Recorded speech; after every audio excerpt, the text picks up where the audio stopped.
حي على الفلاح.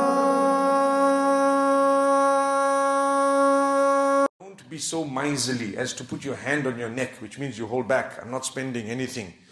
You need, but you're not spending because you're saying, hey, I've got to look after my cash. But Allah says, that money you have, primarily, you need to start off with food, with your accommodation, and with reasonable clothing, based on your level. If you have $100 in your pocket, you cannot simply go to a 5-star restaurant and say, I want to eat. You're going to eat once, maybe. And after that, you'll be hungry again. But you need to budget and realize, I've got 100, let me go out and buy a little bit of this and that and cook it and eat it perhaps at home so that I can save for tomorrow and the next day and the next day until I get a little bit more. Right? This is the capacity Allah has given you. So how to spend? Allah says, don't be so miserly that you don't spend at all. And don't be extravagant, like I said, that you don't budget at all. You need to strike this balance. Because if you don't, you will regret. And you are to blame. Allah says, I gave you the money. What did you do? I blew it. You blew it in what way? I just went down the road and I saw a man selling a Coke for about $200. I thought it must be a different type of a Coke. So what I did is I decided to buy it. But when I opened it, it was the same like the Cokes you get for $5. Who is to blame? Who is to blame? Why did you do that? Why do we want to live beyond our means? Who do we want to show? We are showing off to those who don't really mean much. You'd rather not show. Be yourself. Those who respect you and turn towards you in a respectful way while you are living in your capacity are the ones who will bring about comfort and contentment to you if they were involved in your life in one way or another. But those who only want to know you when you impress them with something that you really can't afford, they are not healthy to be associating with, no matter who they are. The second type, or the second matter, is the survival regarding deen. When I say survival, I'm using that word because if you don't have a connection and a relationship with the Maker who made you, forget about how much dunya Allah has given you, you have failed. Forget about how much world Allah has given you. He could have given you the millions, but if you don't have a connection with the one who made you in the first place, the one who chose your race, your nationality, your parents, where you will be, what part of the world you're going to be in, that same deity, if you do not worship Him, have a relationship with Him, you cannot survive. You cannot survive in the long term because life is so short. Once you die, where are you going to go? And you know that I've always said that, subhanallah, everything you have, you didn't have it prior to birth. You found it on earth, and when you die, you're going to leave it back here. Whatever you've got, you're going to leave it here. Take a look at all your things that you have. Look at your motor vehicle or your bicycle or your clothes or your watches or even your family members or anyone else. You're going to leave them here when you go back alone. Alone. You're going to leave it. So there's no point in fighting over it to the degree that you lose your connection with Allah. Turn to Allah. This is the reason why the Prophet ﷺ says, Rak'ata al-fajri khayrun min ad-dunya wa ma fiha. The 2 units of prayer just prior to the farad of Fajr. It's called the Sunnah of Fajr. How many Sunnah are there for Fajr? 2 Sunnah, right? Those 2 Sunnah, the Prophet ﷺ says, they are better than this whole world and whatever it holds. Just 2 units of prayer. You know why? Because that is your connection with Allah. You got up, you forsook your sleep, and you got up, and what did you do? You prayed for the sake of Allah. And you developed that connection with Allah. If you were to die on that day, subhanallah, it would be recorded and registered that you started the day offering a voluntary prayer to Allah subhanahu wa ta'ala. When I say voluntary, the 2 sunnah of Fajr fall within the category of voluntary, although they are absolutely important. This is why we say, my brothers and sisters, these 2 things, take care of them. Number 1, your livelihood, your sustenance, your dunya.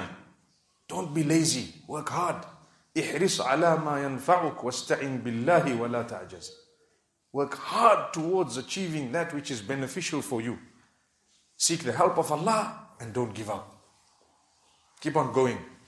Even if it took you 4 or 5 years to search for the ideal job, keep on going. Do not give up. Keep on going. And like we spoke about already, the budgeting and so many other things. But don't forget, what is more important than that temporary survival on earth is your relationship with Allah and your preparation for the end of this short life. And even during this life, a lot of people don't realize that contentment in the life is only truly achieved by your remembrance of Allah and the fact that you are connected to Him. Keep on remembering that I'm connected to Allah. Your relationship with Allah will give you calmness. The happiest of people are those who are as religious as possible with the best relationship with Allah. They are the happiest of people. Happiness is not brought about by materialism, so much so that Allah has kept this world such that what you love today, tomorrow they won't even want it.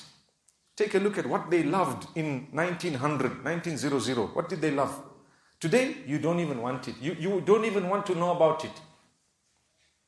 The phone that they loved in the year 2000, today, if someone offered it to you for free, you would want to give it back. You don't want. So Allah says, the world is such that you yourself will not love what you loved a few years ago. It updates so much that it keeps you on your toes. The only thing that will calm you down is your relationship with Allah. Guess what? It should become better and better and better as your days pass. You know, the best news is for the one who grows, and as they grow, they are growing closer to Allah subhanahu wa ta'ala.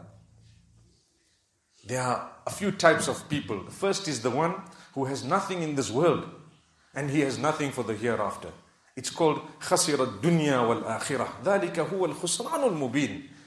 Allah says, do you want to know what is the clear loser? The clear loser or clear loss is that within which a person has lost this world and the hereafter. So Allah gave them nothing in this world. For whatever reason, either they are to blame or not to blame. And I explained that, what's the difference. But they didn't have a relationship with Allah. So even when they died, they had nothing on the other side waiting for them. May Allah forgive us. That's one type. The second type, person who was poor in this world. They had very little in this world, but they were still close to Allah. So they were content with the little that Allah gave them. And guess what? They achieved the hereafter. They were winning and sailing and floating straight through. And they were the happiest because they did not compromise on their relationship with Allah, the salah and the acts of worship and the fasting and their attitude and their character and their conduct and helping the other creatures of Allah subhanahu wa ta'ala. So they succeeded. That loss is not bad. It's very temporary. It's short. Maybe on earth you might feel for a moment, just for a moment, that I wish Allah had given me more so that I could do good with it. But as you die, you realize I lost nothing. Life is short anyway. And the third category of people are those whom Allah has given on earth. He gave them a lot. He gave them a lot. But they still had no relationship with Allah. Not at all. So what happened? As soon as their eyes closed, they went to a bad place. And this is a very big test. Remember, my brothers and sisters, sometimes Allah does not give you because He knows that if we were to give you, your ways and habits are going to be faltering and meandering. Rather, I don't give you, you're living happily in your home, you're living okay, you don't have, you have sober habits, you don't have bad habits, and when you die a good man without having had so much on earth. Sometimes if Allah knows that by giving you, you're going to become a drunkard, perhaps a womanizer, perhaps so many other things, gambling, all these other bad habits, then Allah subhanahu wa ta'ala may not give you. So when He doesn't give you, sometimes it's a blessing. But it's also a test. And the same applies when He gives you. He's watching. I gave you. What are you going to do with it? It's like a father telling his son, listen son, here's $100. Let's see what you're going to do. Start up a business.